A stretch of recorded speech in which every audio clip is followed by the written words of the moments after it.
Assalamualaikum warahmatullahi wabarakatuh. Kembali lagi bersama saya Ayu Rina Agustin.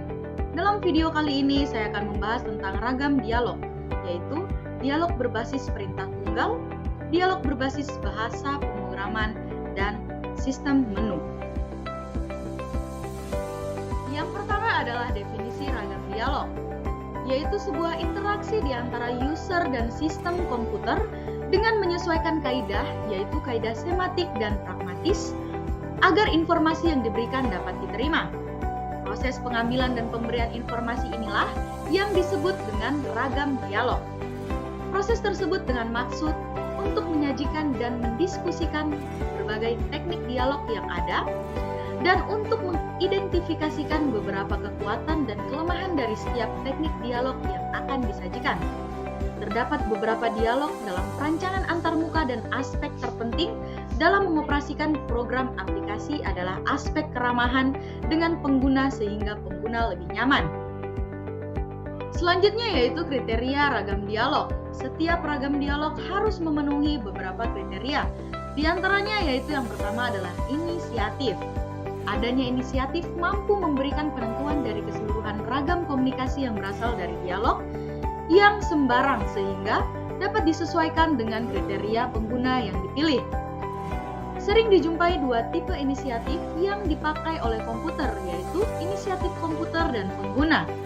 Pengguna menanggapi atas prompt yang disajikan PC sebagai penginputan tugas serta menyarankan respon atas arahan dari komputer sebelumnya disebut inisiatif oleh komputer.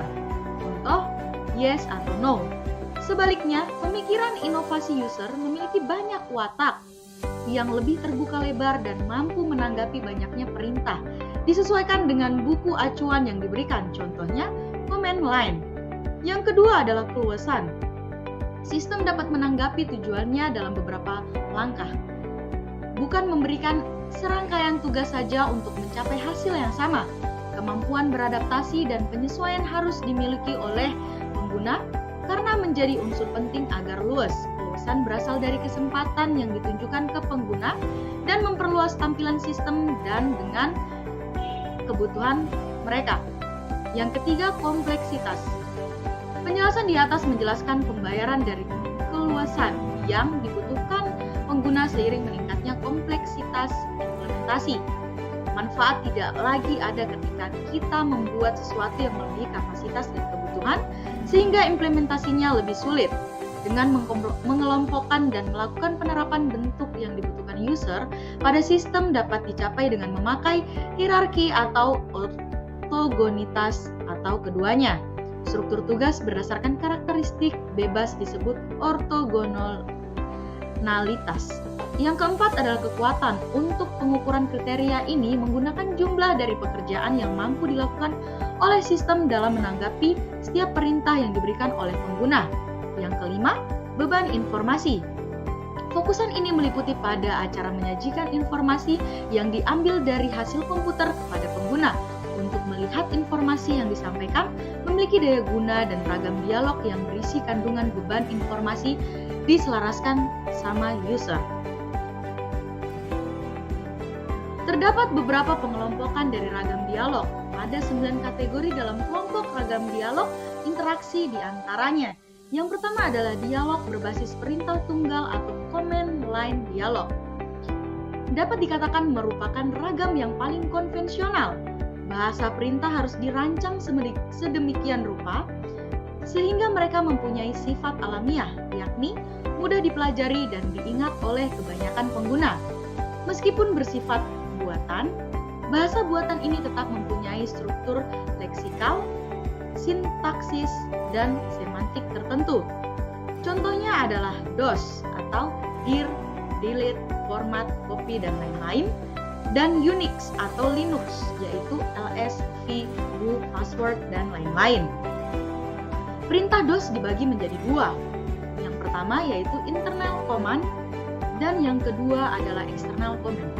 Internal command tidak memerlukan berkas .exe dan .com, sedangkan external command memerlukan bahasa .exe dan .com. Kategori ragam dialog yang kedua yaitu dialog berbasis bahasa pemrograman atau programming language dialog. Pengemasan beberapa perintah ke dalam sebuah berkas yang dikenal dengan batch file dan dilakukan oleh pengguna merupakan ragam dialog berbasis bahasa pemrograman. Dialog berbasis perintah tunggal belum tentu baik terus-menerus dalam penggunaannya. Terkadang tidak tepat pada kondisi tertentu. Seperti ketika pengguna menentukan urutan tugas dengan bentuk yang sama pada setiap program aplikasi diluncurkan. Dialog berbasis bahasa pemrograman ini memungkinkan pengguna untuk mengelompokkan satu set perintah ke dalam file biasanya. Contohnya, Assembler, Pascal, bahasa C, Fortran, atau Basic. Yang ketiga adalah sistem menu, yaitu sebuah pilihan yang ditawarkan dengan jumlah yang dibatasi. Dengan pemilihan tersebut akan diketahui kemampuan dan fasilitas apa yang dapat diberikan program aplikasi kepada pengguna. Dalam pilihan tersebut berupa kumpulan beberapa kata atau rangkuman dari suatu kata yang membentuk kalimat. Untuk jenis sistem dapat dilihat berdasarkan bagaimana pilihan tersebut ditampilkan dan terbagi menjadi dua bentuk, yaitu yang pertama adalah sistem menu datar. Sektor pilihan. Kelengkapan pilihan sering ditampilkan menggunakan sistem menu datar. Untuk menentukan jenis selektor apa yang ingin digunakan, diperlukan sebuah pertimbangan dikarenakan banyaknya pilihan yang ditawarkan. Pertimbangan tersebut bisa dilihat melalui huruf, angka, ataupun kombinasi keduanya. Yang kedua, penggunaan tanda terang atau highlight marker. Tanda terang dapat dilakukan sebagai penentu dalam memilih daftar menu datar. Dengan adanya tanda terang, lebih memudahkan pengguna dalam membaca, sehingga lebih cepat dalam menentukan pilihan dan mengantisipasi adanya kesalahan pemilihan. Setelah ingin menentukan pilihan, maka pengguna mengarahkan pada tanda terang dan menekan tombol Enter ketika sudah yakin pada pilihannya. Yang kedua, sistem menu tarik pulldown. Sistem ini memberikan pilihan yang telah dikelompokkan, sehingga pilihan yang ditampilkan berupa beberapa kelompok tertentu. Terdapat beberapa pilihan yang ditawarkan dengan bentuk pilihan ke bawah. Sistem ini memiliki kelebihan dan kekurangan. Kelebihannya adalah perancangan lebih mudah, untuk pengetikan memerlukan sedikit banyak tool yang ditawarkan dan struktur terdefinisi dengan baik. Sedangkan kekurangannya adalah dalam sistem ini terkadang mengalami keterlambatan, banyak memakan memori dan ruang layar, serta dialog inisiatif pengguna tidak cocok. Kategori ragam dialog yang keempat yaitu dialog berbasis pengisian formulir atau form filling dialog.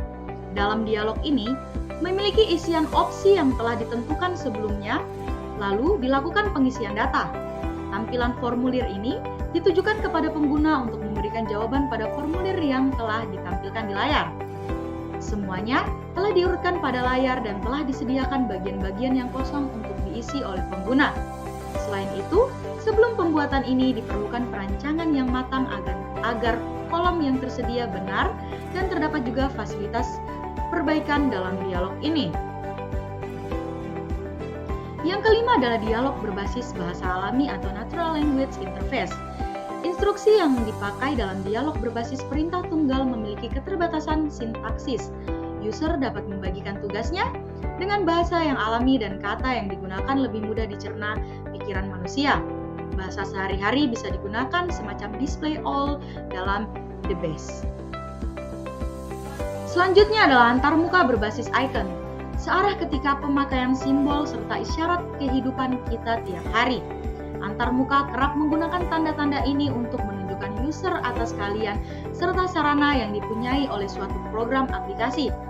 Ragam dialog sebagai media menampilkan suatu kegiatan tertentu dikenal dengan antarmuka berbasis icon atau icon based user interface. Diskusi yang memakai simbol ataupun ciri buat membuktikan opsi aktivitas tertentu. Kategori ragam dialog yang ketujuh yaitu sistem penjendelaan atau windowing system. Sistem antarmuka yang memungkinkan pengguna untuk menampilkan berbagai informasi pada satu atau lebih jendela atau window. Sumber data dapat diakses lebih banyak, dapat memakai pencampuran dari beberapa sumber informasi.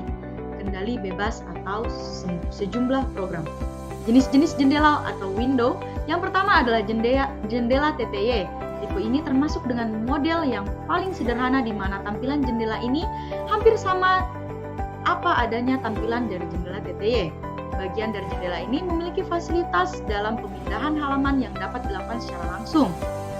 Yang kedua, time multiplex windows. Layar tampilan dapat dilakukan secara bergantian walaupun penggunaannya di waktu yang berlainan. Maka dari itu, sering disebut dengan time multiplex windows. Tipe ini sering dipakai untuk mengedit teks. Yang ketiga, space multiplex windows. Untuk penentuan jendela terbagi menjadi beberapa kriteria menjadi beragam ukuran. Penentuan tersebut didasarkan pada ketergantungan tempat yang dapat diletakkan pada jendela yang lainnya atau tidak. Bagian jendela ini dibagi menjadi 3, yaitu jendela 1 dimensi, jendela 2 dimensi, dan jendelaan 2,5 dimensi. Yang keempat adalah non-homogen. Jendela jenis ini tidak dapat dikelompokkan dengan jenis jendela sebelumnya. Jendela ini terbagi menjadi 2, yaitu zooming window dan icon. Penggunaan mampu melihat bagian tertentu yang terpencil dari objek yang diamati yang disebut dengan zooming window. Kelebihan dari jendela ini diperbesar dan diperkecil agar dapat melihat lebih jelas sesuai dengan kebutuhan pengguna. Yang terakhir adalah manipulasi langsung. Untuk memberikan kepada user dapat dilakukan tanpa diseleksi terlebih dahulu, sehingga data langsung disajikan ketika pengguna memberikan instruksi langsung yang ada pada layar komputer. Sekian video penjelasan dari saya, kurang lebihnya mohon dimaafkan. Wabillahi taufik wal hidayah. Wassalamualaikum warahmatullahi wabarakatuh.